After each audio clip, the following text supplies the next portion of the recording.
तुम एक cricket player के कैंसलेशन पर तुम मिठाई बांट रहे हो, तो नरेंद्र मोदी से पूछो। इस साल मोदी ने बांग्लादेश को 120 करोड़ रुपए दिए नहीं दिए, बताओ मेरे को। मुंबई की जनता को बोल रहे थे तो हमने बांग्लादेशी को भिजा दिया।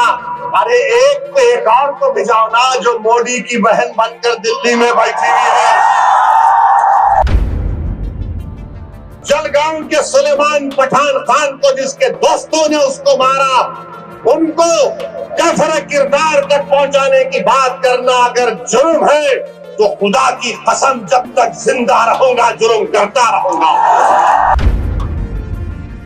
पूरे बीजेपी वाले आज टीवी पर बाजा बजा रहे, हमने एक प्लेयर को वापस कर दिया। अरे सुनो, तुम क्या सबको बेवकूफ बनाना चाहते हो? अगर बांग्लादेश में कोई हिंदू मरता है हम कंडेम करते हैं। बांग्लादेश हो या भारत हो, इंसान की जिंदगी इंसान होती है, हिंदू की भी जिंदगी होती है, मुसलमान की भी जिंदगी हो सकती है। जो मुंबई की सड़कों पर साजिश करने वाले इनके जालिम लोग हैं, चाहे वो मसूद अजहर हो या फिर लश्कर तैयबा का वो जालिम शैतान हो, मोदी जी 56 इंच का सीना है तो भिजा कर उठा कर लाओ। अभी हम सुन रहे हैं कि एक क्रिकेट टीम में बांग्लादेशी था, उसको हटा दिया गया। बराबर ये बांग्लादेश में हिंदुओं पर जुल्म हो रहा, मैंने भी उसकी मजम्मत की। मगर ये तो बताओ मोदी जी, अगर बांग्लादेश में किसी की मॉब लिंचिंग होती है तो आपको गुस्सा आता है, मगर महाराष्ट्र के जलगांव में जिस बच्चे को मारा गया था उसके ऊपर आपको गुस्सा क्यों नहीं आता? मोदी जी, फडणवीस जी,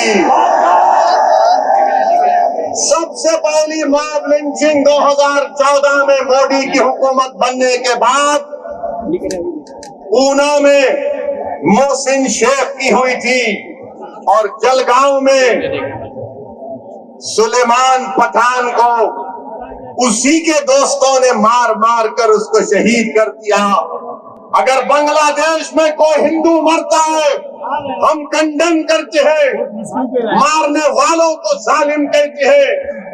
मारने वाले जिन्होंने जलगांव में सुलेमान पठान को कहा वो भी जालिम है, उनका भी कंडेमनेशन होना चाहिए। बांग्लादेश हो या भारत हो, इंसान की जिंदगी इंसान होती है, हिंदू की भी जिंदगी होती है, मुसलमान की भी जिंदगी हो सकती है। और हम पूरे बीजेपी वाले आज टीवी पर बाजा बजा रहे, हमने एक प्लेयर को वापस कर दिया। अरे सुनो, तुम क्या सबको बेवकूफ बनाना चाहते हो?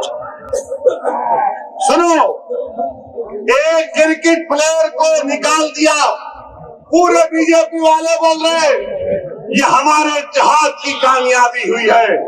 अब सुनो भारत की जनता, खासतौर से भारत और महाराष्ट्र के हमारे हिंदू भाई बहनों से कह रहा हूँ, तुम एक क्रिकेट प्लेयर के कैंसलेशन पर तुम मिठाई बांट रहे हो, तो नरेंद्र मोदी से पूछो। इस साल मोदी ने बांग्लादेश को 120 करोड़ रुपए दिए नहीं दिए, बताओ मेरे को। 120 करोड़ रुपए, 120 करोड़ ग्रांट और एक में दिए। 1160 मेगावाट की एनर्जी भारत से बांग्लादेश को जाती है। और सुनो हमारे हिंदू भाई बहनों, मोदी ने 10 साल में बांग्लादेश को लेटर ऑफ क्रेडिट कितना दिया? $8 बिलियन। $8 बिलियन। और तुम असदुद्दीन ओवैसी को गाली देते हो।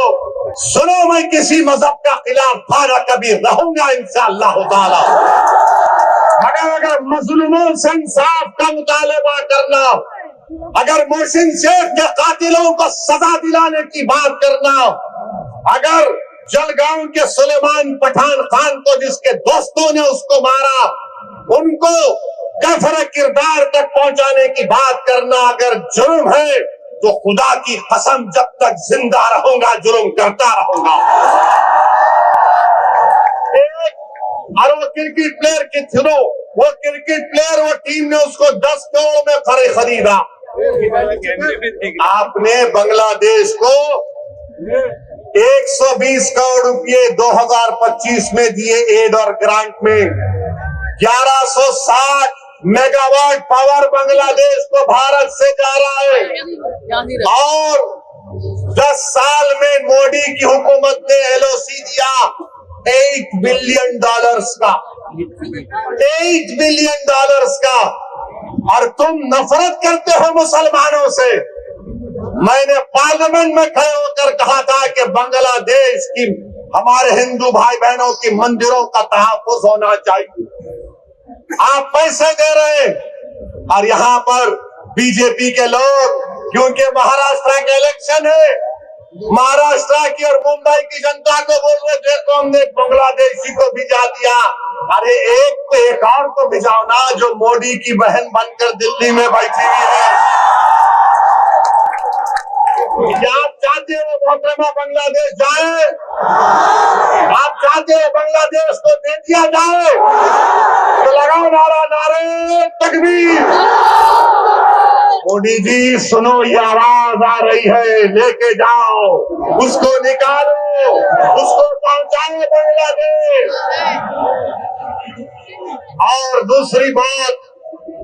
और दूसरी बात अभी खत्म नहीं हुआ मोदी के ऊपर।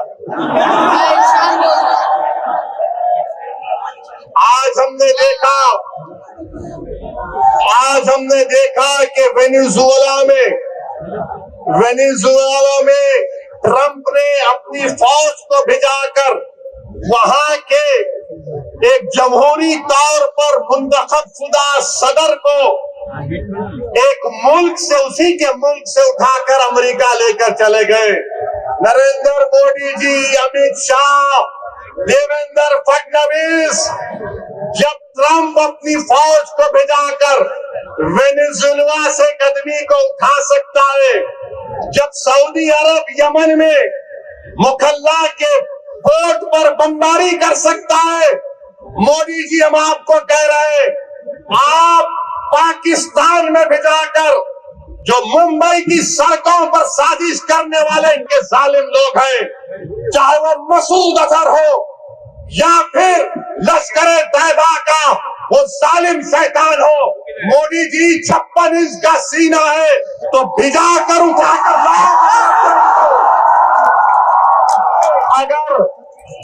अगर ट्रंप कर सकता है तो क्या आप कम है?